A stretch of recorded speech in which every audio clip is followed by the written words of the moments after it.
Но дайте си сметка и дали сте готови да го направите това нещо. А как разбираме дали сме готови? Ами пробвайте се. В смисъл, тествайте се. Добре, ето, примерно, аз съм направил така. Поне при мен беше така. Значи аз, за да си дам сметка дали мога да го правя, примерно, ето, когато бях студент, общо взето ходих на лекции долу-горе, в един момент даже ходих и на работа и когато се прибира от работа, сядах на компютъра и почвах да работя. Когато съквартиранта ми станеше да ходи на лекции, за мен беше знак, че трябва да си легна да си почина малко и да отида евентуално на други лекции.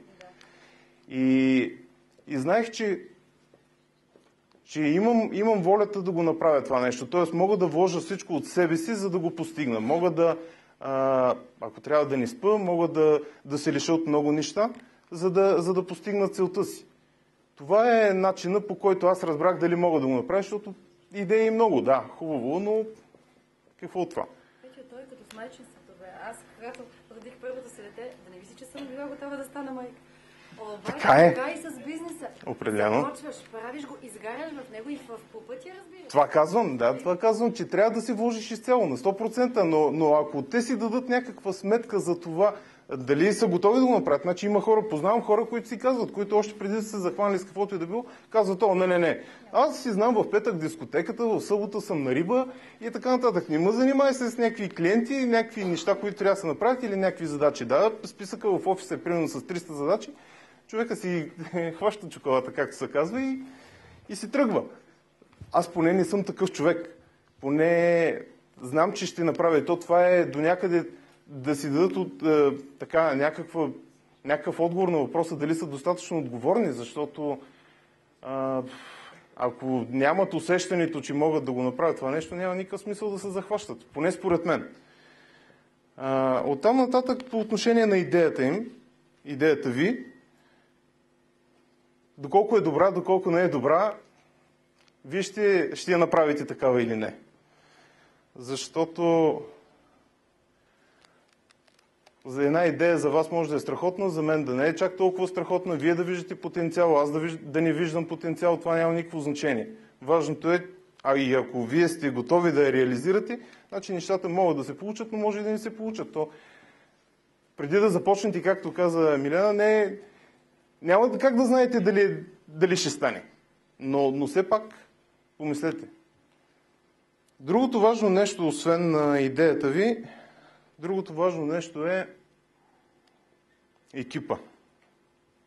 Значи, екипа наистина е много важно нещо, от гледна точка на това, че наистина това трябва да бъдат хора, които са ваши съмишленици, поне доколкото е възможно.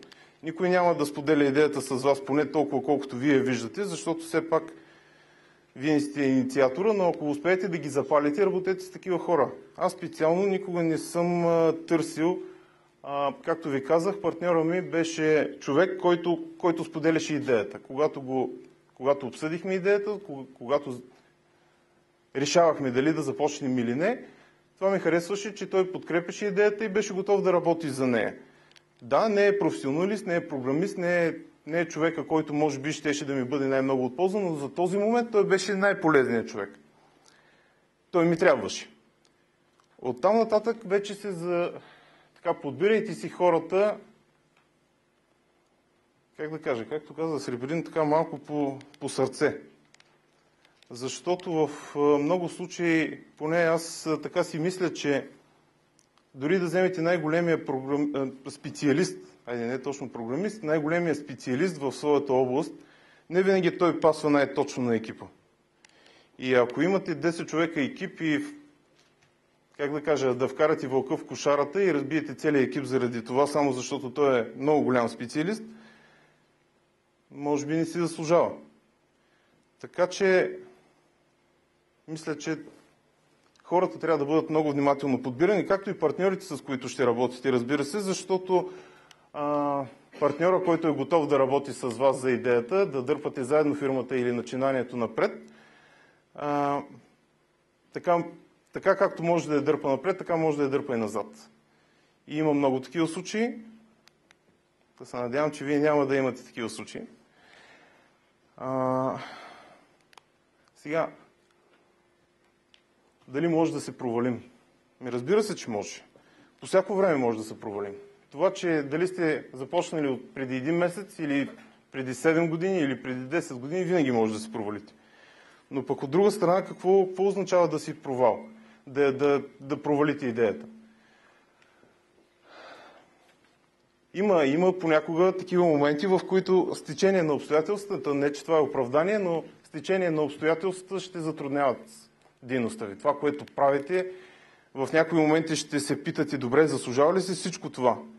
Но пък от друга страна, ако се откажете при първия проблем и не се преборите с него, какво правим тогава? През цялото време на вашата работа, реално вие ще се борите с проблеми. И при нас е така, и при вас ще бъде така.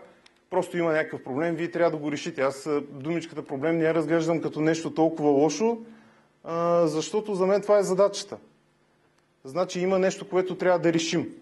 И като го... Трябва да се сбориш с нещо. Ти всеки ден го правиш това. Не си мислете, че нещата ще тръгнат по мед и масло и през цялото време само готини неща ще ви се случват, отивате в офиса, всички щастливи и радостни и така нататък. То хубаво да е така, но малко вероятно няма да се получи, затова свикнете с тази мисъл, че вие ежедневно ще се преборвате с проблемите си.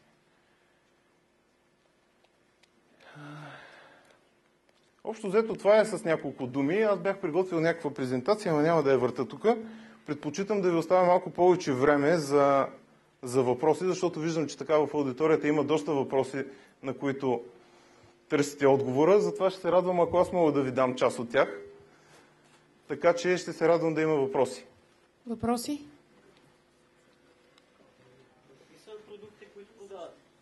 Значи фирмата е специализирана в създаването на продукти за медицински софтуер. В сферата на медицината са, така че в тази насока са нещата. Само искам да ви помоля, когато имате въпрос, вдигайте ръка, за да ви дадем микрофон, тъй като в момента срещата се записва и така няма да може в последствие хората, които ни гледат онлайн и по-късно да чуват въпросите. Благодаря ви. Защо по дяволите човек се захваща с нещо, с нещо толкова трудно? Ти казваш, работих по 36 часа, имах непрекъснато трудности. Да. Каква е мотивацията човек да захване частен бизнес, а не си седи кротко като наемен работник, да кажем, и не получава ни 500 лева? И не носи никаква отговорност. Мотивацията за мен е много любопитна. Не знам, може би мечта. Колкото и тривиално да звучи, за мен това е било някаква мечта. Не точно да правя медицински софтуер. За мен е било мечта да създам нещо свое. Да създам екип, с който да работим, да решаваме нечии проблеми, да направим нещо, което ще се харесва или не толкова, но да видим дали можем. Това е била моята мотивация. Аз когато съм започвал, не съм бил наясно колко трудно ще бъде и така нататък. Но това, че е било трудно, не ме е накарало да се откажа. Ама човек може да има такова развитие във всяка средно голяма компания. Така. Това е моят избор. Това е моят избор. И според мен, ако искате да бъдете предприемачи, просто трябва да направите така, че да поемете собствена отговорност. Да, и аз съм бил на платена работа. Тоест, отивам си примерно в 8 часа в офиса, в 5 часа си тръгвам страхотно. Забравям за работата но това не е за мен. Просто не е за мен. Защо? И ако и вие сте от тези хора, би било чудесно. Какво дава на човек частния бизнес?